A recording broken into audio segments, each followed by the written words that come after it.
All right. Happy Sunday, Growth Point Church. It is again your online campus minister, Michael N. Weaver Jr., and we are so excited for our pre-show today of Getting to Know. And our first guest is none other than our presiding Bishop Elder-elect Pastor Emeritus, the one, the only, the more than a preacher, Mario J. Radford. Thank you, sir, for joining us today on the first episode of Getting to Know. How you doing? I'm not old enough to be pastor emeritus just yet, so I want to hold on just a little bit longer because I don't think it's time for me to hand over the reins just yet. But I will, but not just yet. No, that's good. That's good. How you doing, man? I'm good. You caught me while I'm doing my good study. I'm trying to be a student, huh? Yes. And these Yes. last in seminary days. So, yes, but I'm here. Yeah. So, but I'm good. The people may not know, what are you studying for? You're in grad school, right? Yeah, I'm in grad school. I had a fraternity brother of mine. Great fraternity that I'm a part of that I know you don't want me to talk about, but we are the first. But anyhow, but he asked me what I was going to seminary for because he didn't know. And he said, "Are you going to go get a master's in the Lord?" So I'm not. I'm going to Asbury Theological Seminary, Master's of Arts in Biblical and Theological Foundations. So in essence, just to have a greater grasp and understanding of the word and to be a better teacher and communicator of it. So basically, that's what it is in essence. That's awesome. I mean, that's a mouthful to say, a master's of all of that. But no, we are so proud of you at Growth Point for the work that you are doing and continue to grow and study. And I think it's so important that our leaders continue to grow because we ask our members to grow and to go to Bible study and learn all these things. And so we are grateful to have a leader who is continuously growing as well. So thank you for that. But I mean, the people want to know you. The people want to get to know you. What do you want the people to know about Mario J. Radford? I don't know what they don't know. I mean, I don't know what I haven't said. I've been in trouble so many times by being too transparent. And so I'm not really sure. Maybe this is a non-save thing for the people who need to know it. I love House of the Dragons. Huh? What? I did Game of Thrones. So I was so call it whatever you want to call it, but I like it. What else? Of course, y'all know I work out. I maybe not be the greatest example of that just yet, but I'm still working on my body. You still making your music videos from when you get done with your sessions in the morning? Oh, absolutely. The people want it. They need it. You post those on TikTok, right? I post them wherever there is a platform. What is your TikTok for the people to follow and see these creative and innovative music videos? They can follow me everywhere at Mario J. Radford. If there is a Black Planet page still out there somewhere, it's probably Mario J. Radford. Everything is Mario J. Radford. So I'll need the people to know and the people to be encouraged to work out in these last and workout days. No, that's great. But to get into the ministry side of getting to know you, can you talk a little bit about, you don't have to go into full detail, but just talk a little bit about when you were first called to ministry or first called to the church. What was that experience like for you? How did you know? Did you run from the call? All of those, any of those things. I'm still running. Yes. The songwriter said, "I've been a running for a long time." I'm still running in and out of my. Yeah, I'm still running. I know some people say, I always wanted to be used of God, and I did. I promise you, I did. I just didn't want to be used to preach, and I surely didn't want to pastor. I'm sorry for all of you all who are watching right now. I'm like, you don't love us? I do. I just didn't want to do it because I knew that it was a call and a responsibility to be there, be for people, to care for people. Not that I don't, but pastoring is not an easy thing to do. It's much more than on Sundays and Bible studies and things like that. You're there for people who in some regard might not always be there. You are sickness and death and lots of different situations that people are going through, and sometimes they look to you as always having the right answer when you don't always have the right answer, and they will look to you as a source of comfort when you don't always know how to do that, and they look to you as sometimes often as a source of example, and sometimes you're not the greatest example. So having that type of presence was not something I wanted to sign up for. I wanted to be a choir director. Mm. I wanted to be Kurt Franklin 3.0, the taller version. That's what I thought my life was going to consist of. And God laughed at me. It's like, ha, no, sir. Even though music is very much a part of my life, yes, and a lot of other things. But the call to preach was something I ran from too, because I didn't want to do that. I wanted to be a choir director, and that was it. So I have had a constant journey of running one direction. And there was a lady one time, I'll tell you, she said to me when I was in college, because I was run, I mean, I did not want to preach. I was at a particular friend's house. I remember being on the the balcony of this apartment. And her mom called and she said to me, she said, let me talk to Mario real quick. And she said, God is a perfect linebacker. Mm. She said, and when he catches you, it's gonna be all good. I said, what? And she got off the phone. It was basically like God was gonna tackle me. you know, and I haven't said that in a long time. I actually hadn't thought about it in a long time, but I remember that. Like, you can run as long as you want to, but he's a perfect linebacker. And I didn't even know the game of football, so I didn't even know what she was talking about. But all I knew is I was gonna be tackled. It was going to be all good. And even though it wasn't my plan, I can say that everything that God has done and I've allowed him to do, because I have to participate in it, has been all good. So Yeah. she was right. Yeah, that's awesome. I mean, and you talked a little bit about not only her, but just not always knowing the right answer. What does it mean for you to have people that you can look to or turn to ask questions? Who are some of those people? You don't have to name them all, because I know it's a whole village of people. But what does that mean for you? And what does that support look like for you on your end, um, as far as mentorship and guidance? Great question. One of the reasons I went back to seminary is because I didn't want to. When an uncle of mine said to me recently, he said, "Seminary will not make you a preacher, but it will give you something to preach about." I didn't want to run out of the lane of growth. I didn't want to be a leader of a church called Growth Point, and I stopped growing in whatever capacity that is. I believe that, and people say it all the time, but I really believe it, that if you're the smartest person in the room, you need to change rooms.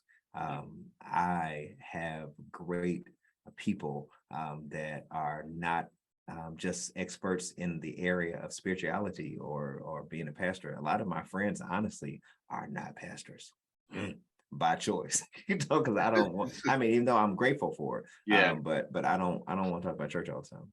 I mean, Right. I don't want to, learn how to be in the community, how to have a heart for that, how to learn. I also have business ventures. I want to learn how to think business. I have people who are investors. I need to learn how to manage money and think long term in those areas. And people who have family dynamics and they are pulled in many different directions. How do you balance that and not lose yourself?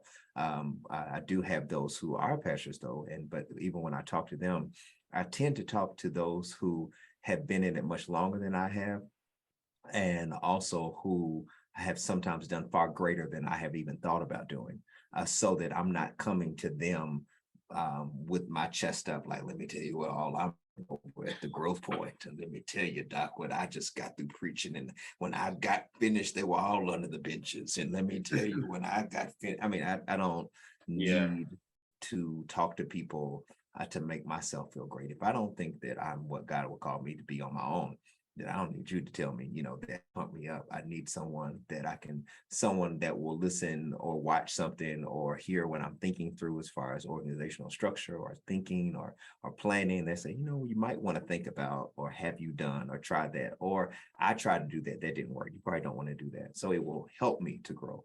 So I have a lot of people that I speak to that help me to raise my ceiling.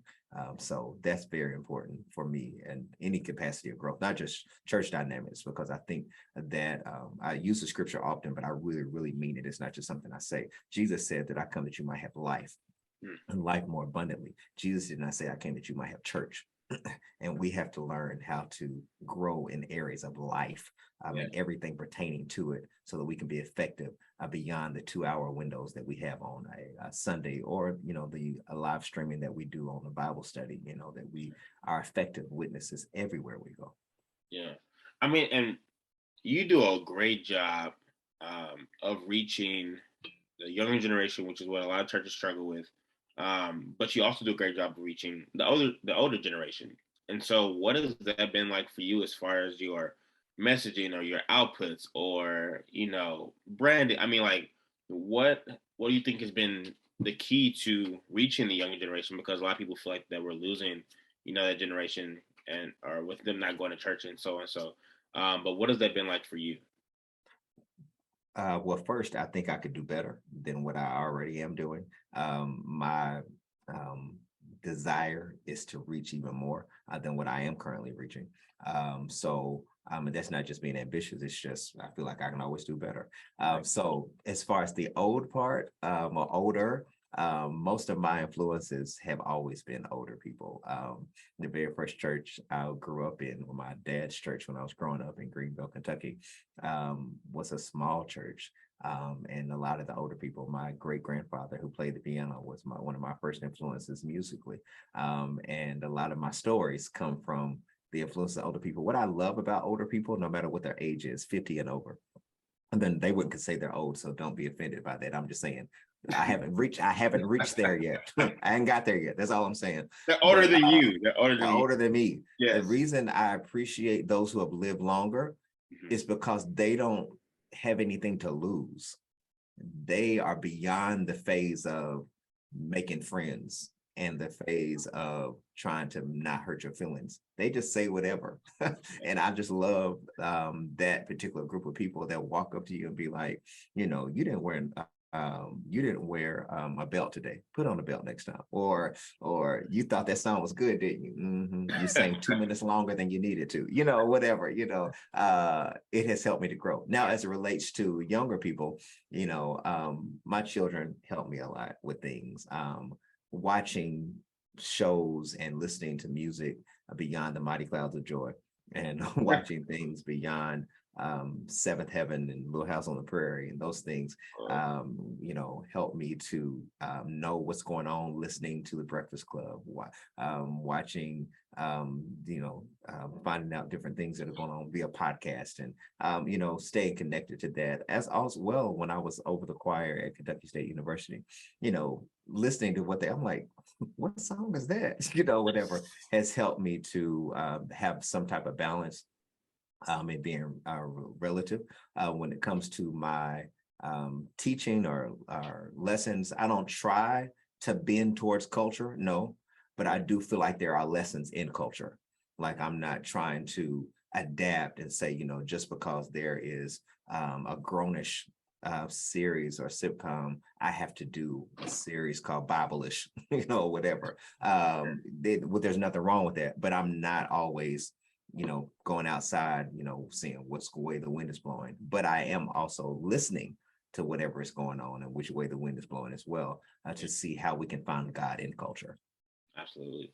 No, I was laughing when you're giving your answer because you had talked about someone saying that you sang 2 minutes longer than you needed to. But if you all go on social media or the World Wide Web, you might find a video of Pastor Mario when he was in college, and he did this slide. Listen, across the front of the stage. You cannot make this up. I have always been animated. Yes. I will say that. Yes, I mean, I have. I didn't mean to be, but I have always been animated. But it's Holy Ghost animated. It's filled with the Holy Ghost, and we are appreciative of the way that God moves in you, and for you being yourself. So I mean, I don't want to keep you long. I don't want to hold people on because we are going to have a great word on today. But is there anything else that you might want to share about who you are, or how you think, or um, or maybe even talk about where you want the church to be in the vision and the growth and all of that. Our vision and the vision remains the same, that we want to continue to lead and connect lives to Jesus at every point. That's always been the vision from the beginning. That's our aim. Yeah, Our mission is, of course, to always provide a place for people to grow, and they can find grace for them to gather together. There's always been those things have never changed, no matter how big we are, small we are. I want Growth Point to be a flagship, a place in the spot for people who are in transition, or people who are on their way to. People are finding out their identity, or for some people, this is the very first church experience they've ever had.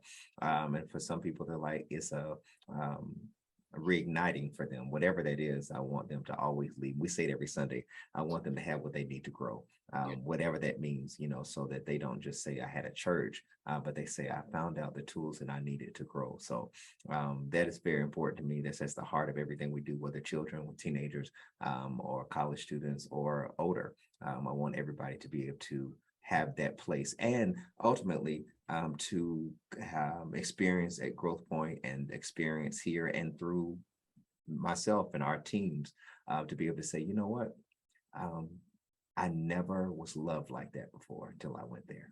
I mm, was never accepted like that until I went there. Not that we're excusing people's lives or anything, but that people say, you know what, until I got it together, they sure loved me through it. I want people to experience that. I think that people will forget what you say. They'll forget half the messages I preach. They'll forget me dancing across the stage. But as Maya Angelou say, they will never forget how you made them feel. mm. Well, ladies and gentlemen, boys and girls, on that note, we thank you, Pastor Mario, not for just doing this, but for all that you do. People don't even know the half of what you do. You work pretty much 24/7 around the clock. And so we are grateful for your commitment, your efforts, and your service to God for the people. And so thank you all for tuning in to our first conversations and getting to know with Pastor Mario J. Rafford.